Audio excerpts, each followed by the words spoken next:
Good morning, students. Good morning, everyone. Welcome to online class, and we continue our novel A Tiger for Malgudi. Today we start with page number 92.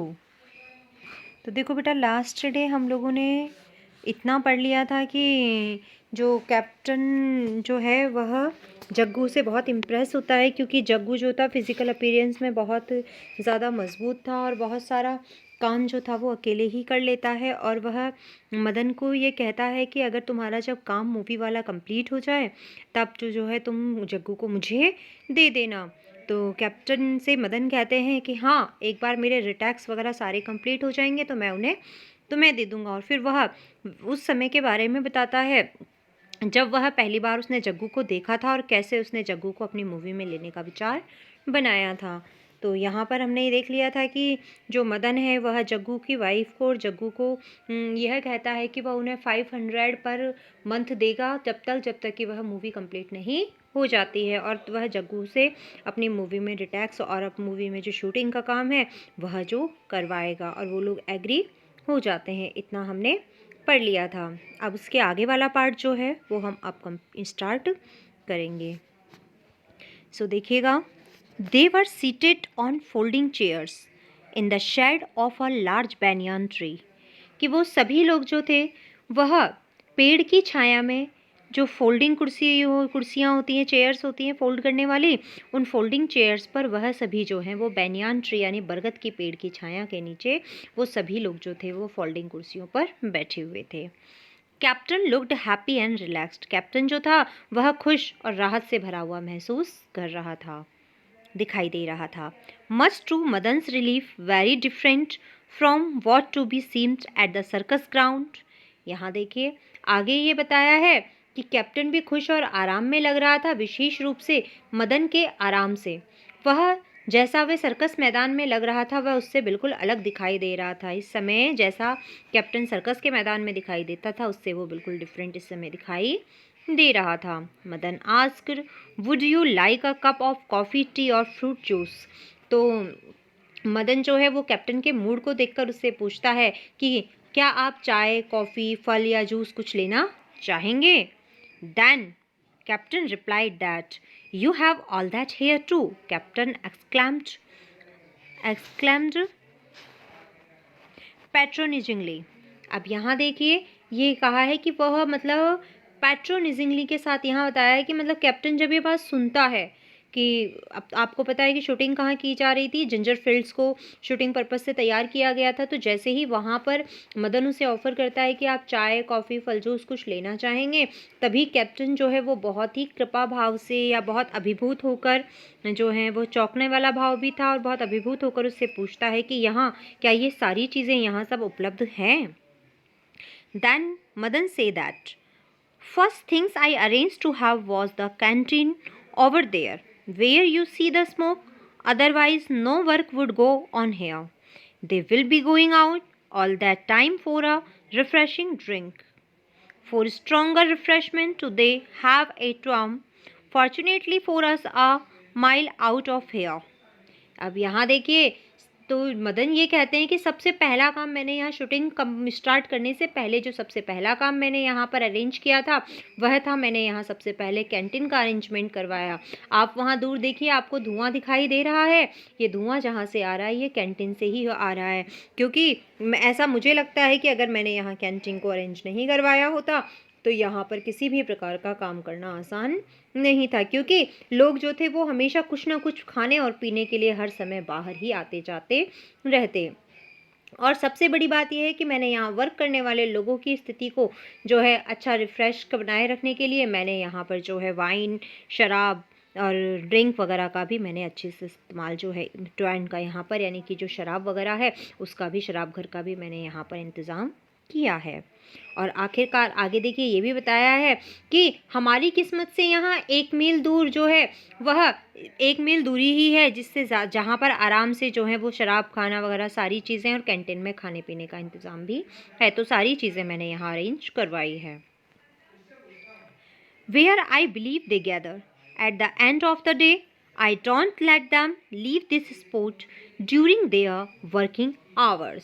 यहाँ देखिए आगे वो ये कहता है कि मतलब मैं जिस समय शूटिंग कर रहा होता हूँ या अपना काम कर रहा होता हूँ उस समय मुझे बिल्कुल भी ये बात पसंद नहीं है कि काम करते समय लोग जो हैं काम वाली जगह को छोड़कर दूसरी जगह जाएं, क्योंकि मैं उन लोगों को कभी काम करते समय जो है दूसरे स्थान पर जाने नहीं देता हूँ। हाँ, कभी कभी मैं बहुत सारे लोगों को जो है बैरियर के आसपास का जो मतलब कुछ चीज़ लेना देना ये सारी चीज़ें मैं देखता ज़रूर हूँ, लेकिन इन चीज़ों पर ज़्यादा ध्यान हमें रखना भी नहीं चाहिए। हमें तो सिर्फ इतना ध्यान रखना चाहिए कि हम अपने काम को कर रहे हैं तो हमारे काम सही से हो, और उसी काम को सही से करने पर हमें सतर्क होना चाहिए।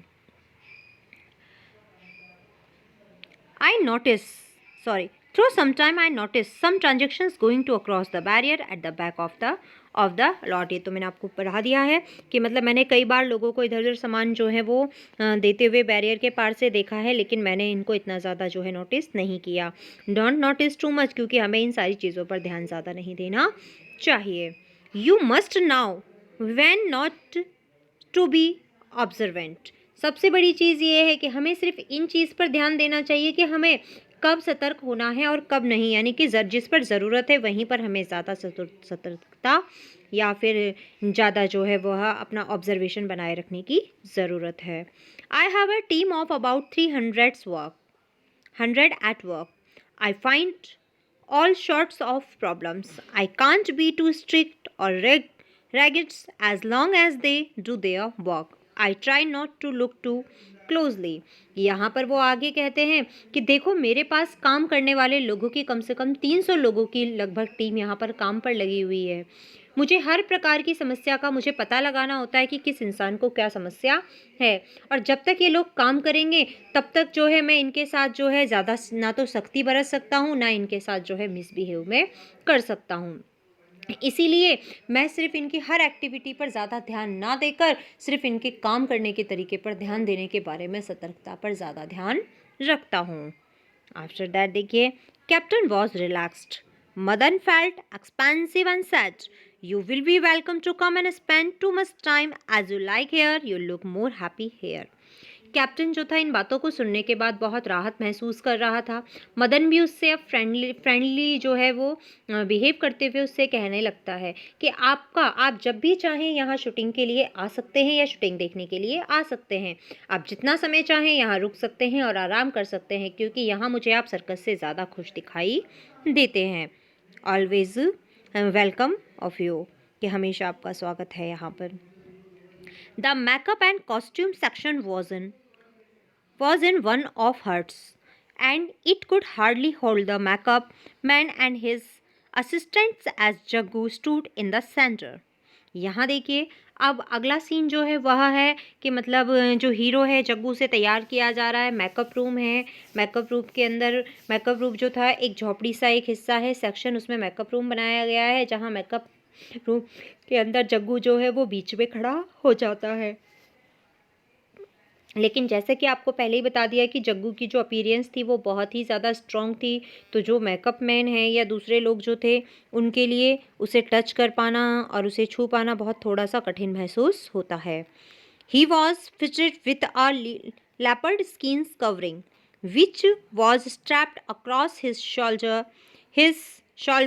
His hair was tousled so that it stood like an aura, and they had given him a moustache which curved up to his ears. यहाँ देखिए आगे कहा गया है कि जिस वेशभूषा में जग्गू को तैयार किया जा रहा था उसके लिए यहाँ बताया गया है कि जग्गू की जो ड्रेसिंग जो थी वो थी एक लेपर्ड की खाल यानी कि तेंदुए की खाल से उसे ढक दिया गया था और उसे कंधों से शोल्डर से बांध दिया गया था। उसके सारे बाल बिखरे हुए थे ताकि वह थोड़ा सा अलग सा दिखाई दे, और इसके अलावा उन लोगों ने उसे जो है मॉस्ट्रिचेस यानी कि मूछें भी लगा दी थी और मूछों को जो है उसके कान के पास से मोड़कर उन्होंने बांध दिया था।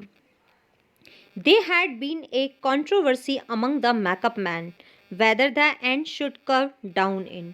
यहाँ लगातार जो है जो मेकअप करने वाले इंसानों के बीच में आपस में इस समय विवाद हो गया था। जग्गू का मेकअप करते समय उन लोगों में आपस में विवाद हो गया था कि उनकी मूछें कैसी होनी चाहिए। जो देखिए एंड शुड कर्व डाउन, कि उनका मानना था कि मूछें जो हैं वो ऊंची होनी चाहिए या नीची होनी चाहिए। इस बात पर उन लोगों में जो है थोड़ा सा विवाद हो गया था। एंड प्लेट्स फैशंस अप्लाई के कार्नल, कि मतलब कोई तो कह रहा था कि समुद्री डाकुओं की तरह नीचे झुकी होनी चाहिए, या फिर कुछ कह रहे थे कि कर्नल की तरह होनी चाहिए। They went on arguing about it so hotly that Madan heard their wrangling from under the shade of his banyan tree and came over to ask what the matter was. He stood at the entrance, impressed with the mighty figure, while the makeup men were going round him like a pygmies. यहाँ देखिए, अब उनके वाद विवाद को सुनने के बाद उनकी मतलब वाद विवाद इतना ज़्यादा, थोड़ा गर्मा गर्मी में इतना ज़्यादा बदल गया था कि मदन के पास तक वो आवाज़ पहुंच गई। मदन वैसे बरगद के पेड़ की छांव में, आपको पहले ही बता दिया था कि वो कैप्टन के साथ बैठा हुआ था, तो बरगद के पेड़ की छांव में भी उनकी आवाज़ आ रही थी। तो उनकी नोक-झोंक की आवाज़ को सुनने के बाद आखिरकार मदन वहाँ अंदर आता है और आकर सब लोगों से पूछता है कि व्हाट्स द मैटर, कि मामला क्या है। और वह पूछने के लिए जो है वो एंट्रेंस पे, यानी जो झोपड़ी जो थी मेकअप रूम, उसके जो दरवाज़ा था वहाँ पर वो खड़ा हो गया। लेकिन सबसे पहली नज़र उसकी जो थी वो स्ट्रॉन्ग पर्सन जग्गू पर गई, जिसे देखकर वो काफ़ी इम्प्रेस हुआ। और क्योंकि जग्गू की पर्सनालिटी ऑलरेडी काफ़ी हैवी थी और इस प्रकार की लेपर्ड ड्रेस विथ मॉस्ट्रिचेस को पहनने के बाद तो वो और भी ज़्यादा बलशाली लग रहा था। और मेकअप मैन जो थे उसके पास छोटे छोटे निर्जीव या फिर पिग्मीज या बौने, पिग्मीज यानी बौने, कि बोनों के समान इधर उधर डोलते हुए दिखाई दे रहे थे। वो सब ऐसे लग रहे थे जैसे कि निर्जीव हों। तो देखिए, they went off touching him up here and there as if he were the inanimate. यहाँ पहले ही बता दिया कि वो लोग सब इसके आसपास इस प्रकार घूम रहे थे जैसे कि वह जो है निर्जीव हों, उसे छूने की कोशिश कर रहे थे क्योंकि काफ़ी छोटे दिखाई दे रहे थे। आगे देखिए, except for a little shifting of his legs and letting out a deep sigh, he gave no sign of being alive. यहाँ देखिए आगे कहा गया है कि जब मदन जग्गू को बहुत अच्छे तरीके से चारों तरफ से देख लेता है, तब वो देखता है कि टांग अपने पैरों को हल्के से खिसकाने और मुंह से सांस लेने के अलावा जग्गू जो था अपने जीवित होने का कोई और संकेत नहीं दे रहा था। मतलब वो इस प्रकार जकड़ गया था कि उससे देखकर ऐसा लग ही नहीं सकता था कि वो अलाइव है। Madan studied him and cried, "Here, pull off those mostaches. He is all right, plain-faced. He is like a Tarzan and not like a pirate of Bhim." यहाँ देखिए, तभी जो है वो अच्छे तरीके से मदन जग्गू को ऑब्जर्व करता है और जब वो उसकी परेशानी को समझ जाता है तो वह चिल्लाकर मेकअप मैन की टीम से कहता है कि जग्गू के चेहरे से इन मूछों को, इन मॉस्टिचियस को हटा दो। वह ठीक समतल चेहरे में ही अच्छा लग रहा है, वह टार्जन की तरह है। ऐसे तुम इस तरह से मुझे मत लगाओ कि वो कोई समुद्री डाकू या भीम की तरह दिखाई दे। इसीलिए वो जैसा है उसे वैसा ही रहने दो। फाइनली जो मेकअप मैन का विवाद जो था वो यहाँ पर जो है ख़त्म हो जाता है, क्योंकि मदन डिसाइड कर लेता है कि जो मूछें हैं वो जग्गू के फेस पर नहीं होंगी। नेक्स्ट देखिए, but sir there must be some breakup और offset for his face is too plain for the large area. लेकिन श्रीमान जी, इसका चेहरा जो काफ़ी बड़ा है और समतल है, इसका चेहरा बिना मूछों के जो है काफ़ी खाली खाली सा लग रहा है। हमें इसकी कमी तो पूरी करनी ही होगी। ये काफ़ी बड़ा सा हिस्सा है जो काफ़ी खाली खाली सा दिखाई दे रहा है। And it's sticky sir and stretching sir, mammals Jaggu's throw the gum on his lips.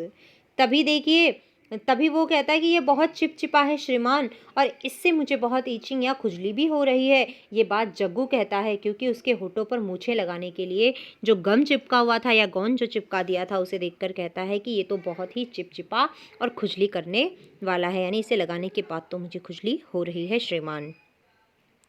Where did you get the idea to give him whiskers? Take them off immediately, Madan ordered while Jaggu looked on gratefully. यहाँ देखिए, हमें मतलब इससे फिर मदन जो है वह सभी मेकअप मैन से कहता है कि जग्गू के चेहरे पर मूछें लगाने का विचार तुम्हें कहाँ से आया, इसकी मूछों को फटाफट यहाँ से हटाओ। मदन ने जैसे ही ये ऑर्डर दिया वैसे ही जग्गू जो था उसके प्रति बहुत ही ऑब्लाइज तरीके से या ग्रेटफुली या कृतज्ञतापूर्ण जो है उसे देख रहा था। After that Madan say that also loosen his robe a bit, और इसके जो कपड़े इसने जो पहने हैं, रॉब यानी होता है कपड़े पे पोशाक, कि जो कपड़े पोशाक इसने पहनी है उसे भी थोड़ा ढीला कर दो। It should come down to his knees, even covering his knees, otherwise it will look as if he wears a loin cloth and will cut a story figure on the screen. Enough material in that clock loosen all the plaits. यहाँ देखिए आगे वो कह रहा है कि इसके कपड़ों को भी थोड़ा सा ढीला करो, इसकी जो पोशाक है वह इसके घुटनों तक आनी चाहिए और घुटनों को भी ढका हुआ होना चाहिए, अन्यथा ऐसा लगेगा कि कोई अजीब सा इंसान अजीब सी ड्रेस पहनकर सामने आ गया है और वो लोगों के लिए जो है स्क्रीन पर एक हंसी का पात्र बन जाएगा। इसीलिए इसके जो इसने नीचे पैर जो कपड़े पहने हैं उनकी प्लेट्स जो हैं उसे थोड़ा सा ढीला कर दो। वो साफ साफ ये बात कहता है। आफ्टर दैट देखिए, it took them over 2 hours before achieving the results visualised by Madan. आगे वो कहता है लगभग ये काम करने में तुम्हें 2 घंटे लग गए हैं, तब जाकर तुमने मदन के अनुसार इस प्रकार की आकृति को परिणाम मतलब इस प्रकार की स्थिति तुमने तैयार की है, लेकिन फिर भी तुम्हें ये काम करना होगा। इस काम को करने में आपको 2 hours लग गए हैं।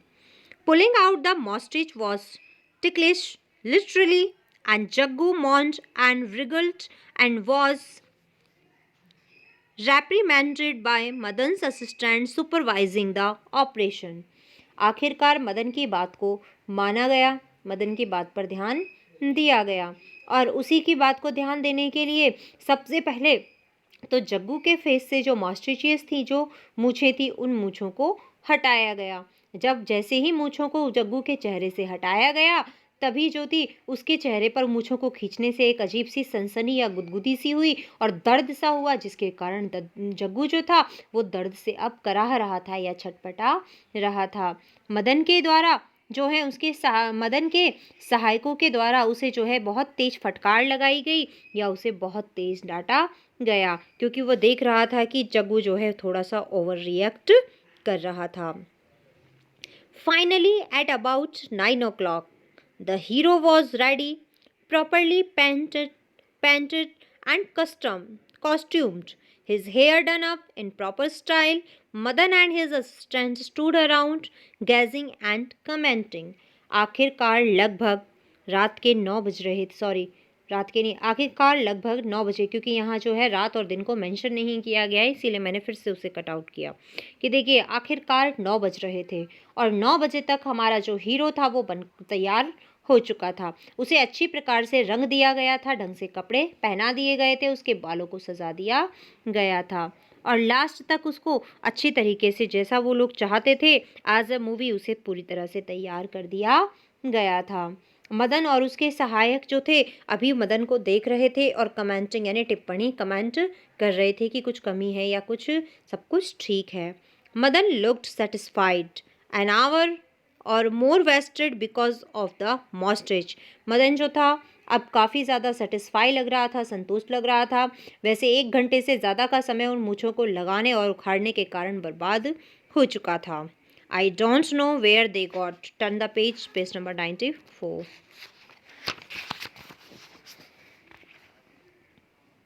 Idea from our mythology. I suppose Jaggu is not a demon. सबसे पहले देखिए मदन यहाँ पर कहते हैं कि मदन अभी उसको देखकर काफ़ी सेटिस्फाई लग रहे थे, क्योंकि 1 घंटे से ज़्यादा का समय तो वैसे भी मूँछों के कारण बर्बाद हो गया था।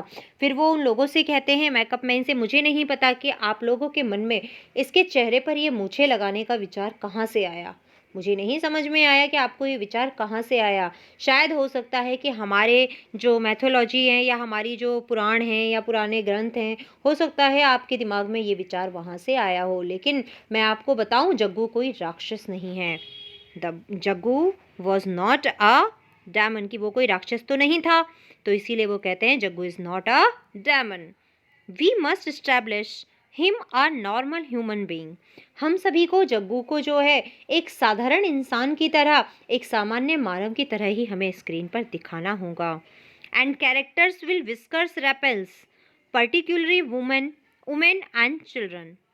आगे देखिए, और मुख्य रूप से उन्होंने ये कहा है कि ज़्यादातर अगर इस तरह से मूछें और दिखावटी पात्र को जब भी किसी स्क्रीन पर लाया जाता है तो लोगों के द्वारा उसे जो है अनएक्सपेक्ट किया जाता है या फिर रिजेक्ट कर दिया जाता है। मुख्य रूप से बच्चे और महिलाएं तो उन्हें बिल्कुल भी पसंद नहीं करती हैं।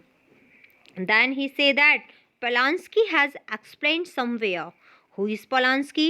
The assistant wanted to ask, but checked himself. The audience sympathy must be established first, and he has statistics to show that between a character with hair on his lip and one clean shaven, the latter gains more sympathy. यहाँ पर Polanski ने विस्तार पूर्वक बताया है। तभी सवाल आता है कि आखिरकार ये पोलांस्की कौन है। सहायक पूछना तो चाहता था लेकिन वो पूछ नहीं पाया, उसने अपने मन के सवाल को अपने मन में ही रख लिया, क्योंकि सबसे पहले श्रोताओं को सहानुभूति प्राप्त करनी होगी। जो सुनने वाले लोग होते हैं उन्हें दूसरों की सिंपैथी चाहिए होती है। इसके लिए जो चीज़ स्क्रीन पर लाई जाती है उसके लिए ज़रूरी है कि, मतलब ये मदन ही बता रहा है कि जो स्क्रीन पर जिसे हीरो के रूप में लाया जाता है ये ज़रूरी है कि जिसके होठों पर तक बाल हो, और ऐसा कैरेक्टर जिसके चेहरे पर बाल नहीं होते या मूछें नहीं में होती हैं उसे जो है ज़्यादा सिंपैथी मिलती है, लोगों का ज़्यादा प्यार मिलता है। His assistant stood around nodding appreciatively at his knowledge of the shastras of the cinematography. अब आगे देखिए, उसके जो असिस्टेंट थे या उसके जो सहायक थे वह इस प्रकार के शास्त्रों की जानकारी के ज्ञान को चुपचाप जो है सुनते हुए अपने सिर को हिला रहे थे। वो कुछ कह नहीं रहे थे, जो मदन ने कहा उसे वो चुपचाप सुन रहे थे। Madan looked with admiration with Jaggu while Jaggu was brought out. Madan जो था वह अच्छा सा दिखाई दे रहा था मतलब मदन को बड़ा अच्छा लगा जब जग्गू को बाहर लाया गया तो मदन उसे बहुत ही प्रशंसा पूर्वक निगाहों से देख रहा था। देन ही से गो अप टू दैट हट, let us see how you do it, walk naturally. तभी वह कहता है कि जग्गू तुम उस झोपड़ी तक जाओ, जग्गू तुम उस झोपड़ी तक जाओ और हमें दिखाओ कि तुम इसे नेचुरल तरीके से कैसे करोगे। और देखो, अपनी भुजाओं को, अपने हाथ पैरों को ज़रूरत से ज़्यादा जो है दिखावटीपूर्ण तरीके से मत हिलाओ, सिर्फ नेचुरली तरीके से वॉक करो। Don't swing your arms, be natural, camera rehearsal, he shouted suddenly and a cameraman suddenly sprang into action. Okay boss, a little more to be left please, more left. फिर दोबारा से instruction देते हुए captain कहते हैं कि अपनी बाहों को या अपने हाथों को ज़बरदस्ती मत हिलाओ, नेचुरल तरीके से चल कर जाओ।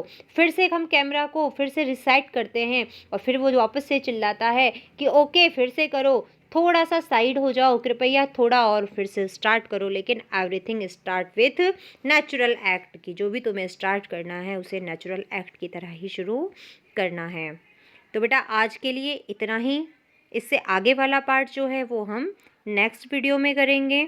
अपने जो है काफ़ी हद तक अपना ये नॉवेल जो है वो कंप्लीट भी हो चुका है और अभी कंटिन्यू है। तो जितना हमारा हो गया है आपके प्री बोर्ड में क्वेश्चन उतने में से पूछे जाएंगे। Okay, have a good day.